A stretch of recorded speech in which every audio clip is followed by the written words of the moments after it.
OK， 大家好，我们这个靠便利商店养活的网红又要来帮大家开箱便利商店了。我们的 7-Eleven， 它除了跟台南经济酒店联名以外呢，它还找了台南之光 Twice 的这个周子瑜来当这个代言人。然后呢，这次还有一个特别的哦，它的某些商品子瑜的特别的这个小卡。好，那我们就来帮大家开箱这次这个子瑜的各项联名商品。那我们就出发吧 ，Go！ 好，那我们先来吃这个前菜，一个是御饭团，3杯蛤蜊口味，倒是看起来 CP 值感觉挺高的。这多少钱？39块。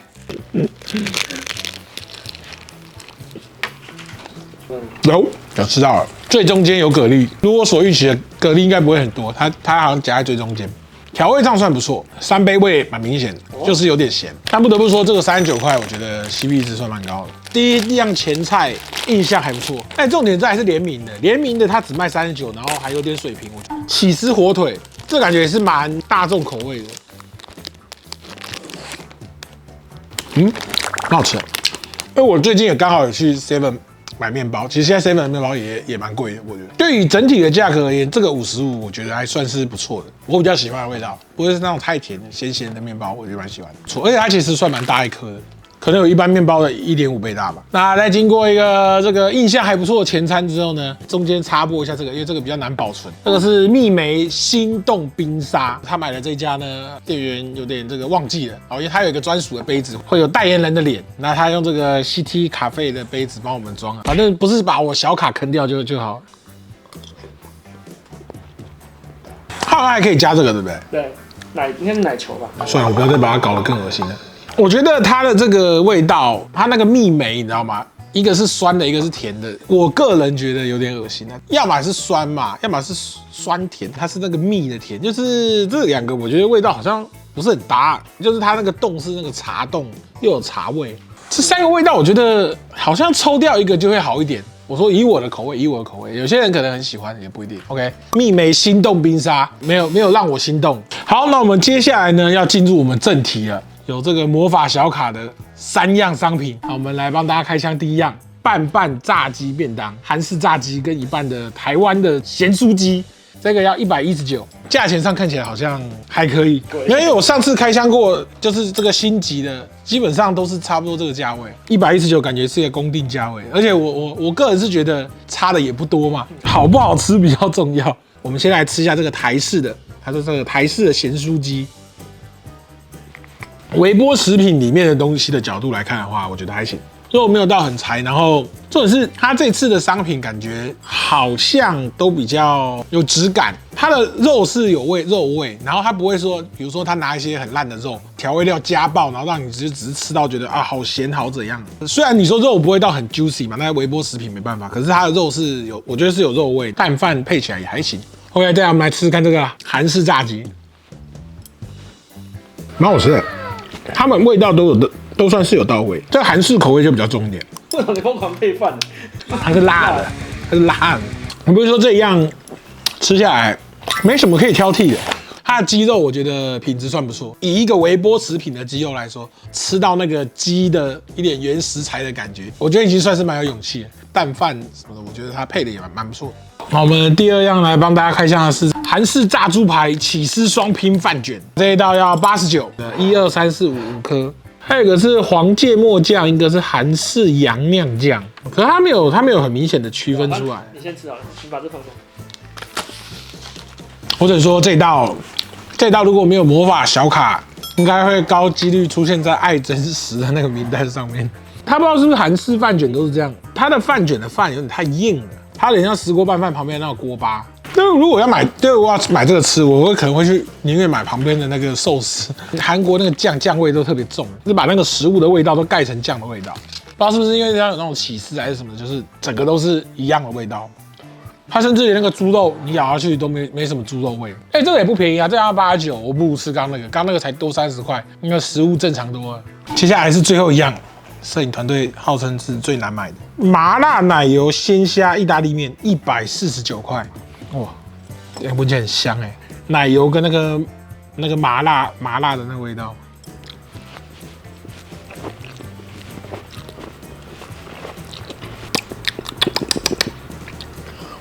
OK， 它上面有蛤蜊，有虾子。我要老实讲，以我个人的口味来说的话，我觉得有点可惜。不要是这种花椒麻的话，我会觉得更好吃一点。它那个辣味是那种花椒麻，有点太麻了，就是它会有点抢戏，奶香味有点盖掉。除了这个小问题以外，这一道感觉也没什么问题。刚刚吃了一下虾子跟蛤蜊都是有味道。这道不会是最难买的，这道确实是蛮好吃的。这道我觉得分量也还行，可能比外面的小分一点点吧。可是它有虾有蛤蜊，我觉得卖150。这道在 CP 值上跟口味上，我都觉得都是能过关的。魔法小卡3本数，我觉得唯一不太行的只有那个饭卷。现在开好环节，我们公司有一个非常多团的粉丝，所以他已经有先开2张了。然后你刚有一个伯父脸哦。没有啊，不是我在看那个动作，它是有6种动作，是不是？对。会不会等一下一打开里面是那个黑魔导？什么颜色？哎，不一样哦，不一样哦。哦，日式风格的。第二抽，好短一点。我怎么抽卡掉那个脸？不是，我要把那个卡稍微刷，不然等下那个撕到要坏掉，完蛋。完了，好像是一样的一张。哎，果然，看到没有，厉害的高手，一咪牌就知道，一模一样。这件该不会是只有这一张吧？哎，不一样，哦，好，公主风。哦，这样不错哎。我们开完卡包，我们把剩下的再开箱完。那再来呢，还有这个联名的，就是猪肉泡菜豆腐堡，99块。这其实闻起来味道蛮香的。这个是主食类来讲最好买的，因为可能没有小卡。哎，我必须说，它的问题一定是没有小卡，一定是蛮好吃的。哦，真的。它的问题是在于说，可能 CP 值不高吧，因为它第一个它没有小卡嘛，它味道其实跟那个以前有个那个麻婆豆腐，它其实味道有一点像，可是那个时候麻婆豆腐是那种最便宜的，可能60-70块，泡菜也有点韩式泡菜的味道，然后猪肉其实我觉得也蛮香的。其实老实说99，我觉得也不贵。但我觉得它的最大问题就是它一定没有那个卡。哎，而且还有一个重点是，我觉得它这次的东西都不错。就你如果说你有卡，可是都很难吃，可能有些人就算了，还会去买这个。它这次有卡的那几样其实都蛮好吃的。这个来说，这个就没有卡，它的优先权就会在刚刚那几样的后面。那我们下一样是没有小卡的卤肉挂包。这挂包是台南有名的吗？台南的挂包特别有名啊，有名的甜啊。台南卖的挂包，它那个粉都撒爆了。不错，是我喜欢的，有酸菜味，然后是那种比较咸的。可惜的败笔是我刚刚有撒花生，这个以微波食品来讲也算做得不错。真的要挑小缺点就是皮啦，毕竟跟人家那种现蒸的还是有一段差距，没有那么蓬，面皮的味道也比较不够。现蒸的它会有一种那个面皮香。这个要多少钱？88 ，OK。好，那可以请他离开，算是可惜了一点啦，毕竟今天的竞争对手有点强。好，那下一样是叫预料小馆冷冻的柜子里面的麻辣大锅贴，7个59，这是我最怕的那个四川麻辣口味。那第一口进去就已经有那麻感了，蛮好吃的。刚刚那个面也是用那种花椒，我个人觉得啊，花椒有点抢戏。就是那个香辣麻的味道太重，它有点遮掉那个里面食材味道。它里面其实有点汁的，它会咬一下会有点那种猪肉汤汁喷出来，其实蛮香的。如果它不是那种麻辣，比如说跟八方比的话，这个感觉比八方好吃。哎，前提是它还是冷冻的，就如果它是现煎的，搞不好会更好吃。那它一定也是卖的很差的因为它第一个它是冷冻的。然后第二个是它也没有魔法小卡，那一柜我几乎完全不会去看，就它就算把那个放在里面，就是基本上我也不会知道那里面有这个东西。那我们吃完正餐了，我们现在剩2个甜点，然后这个是奶冻蜜瓜包，可可菠萝堡体加上纽西兰鲜奶油，这个很像之前那个以前国小常吃那个巧克力的那个面包，只是就把它弄成冷的，里面塞点鲜奶油。我不会说它不好吃，但是这个感觉是来卖照片的。再来是这个是什么？布朗尼蛋糕棒，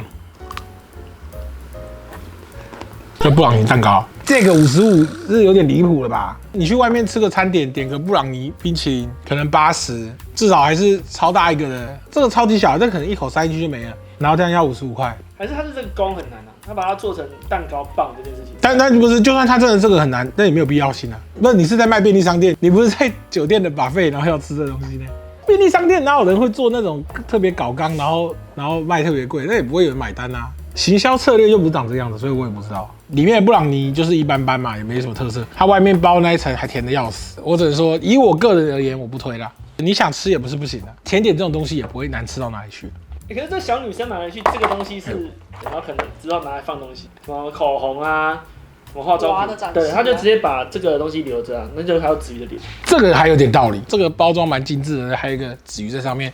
好，那我们今天这个子瑜代言的新品开箱到这边结束了。这次的产品我觉得蛮用心的，这个意大利面、炸鸡饭那2样，我觉得它不但有卡可以抽，而且我觉得都蛮好吃的。你可以轻松的收集到这个卡，然后又可以吃到。这个 CP 值跟口味都还不错的这个餐点，我不会推荐大家的，只有那个冰沙，那个冰沙怪怪的，甜点也怪怪的。大家如果有兴趣收集这些小卡片的话呢，也可以去尝试看看。就算不收集，我觉得某几样也是值得大家去试试看的，因为毕竟是都是算新口味嘛，然后也都还不错吃。那这部影片就到这边结束了，谢谢大家收看，那就下一集再见啦，大家拜拜。我们补齐了2个缺口啊，加码开，你真的想燃烧我阳寿，我已经很衰了。这是万隆买的。这个发型高度又不一样喽。不是，果然是一样是蓝色的，但是动作不一样。5缺1。啊，缺一，最后一张了，可以吗？国道。最后希望。整套凑满。最后一张是哪一张我都不知道。完蛋，看到手指了。叮叮。闪卡很好。手指。闪卡。很厉害了已经。这种是最那个的。就是你要收一整套，然后只缺那一张，你就会一直吃，然后跟人家交换比较快。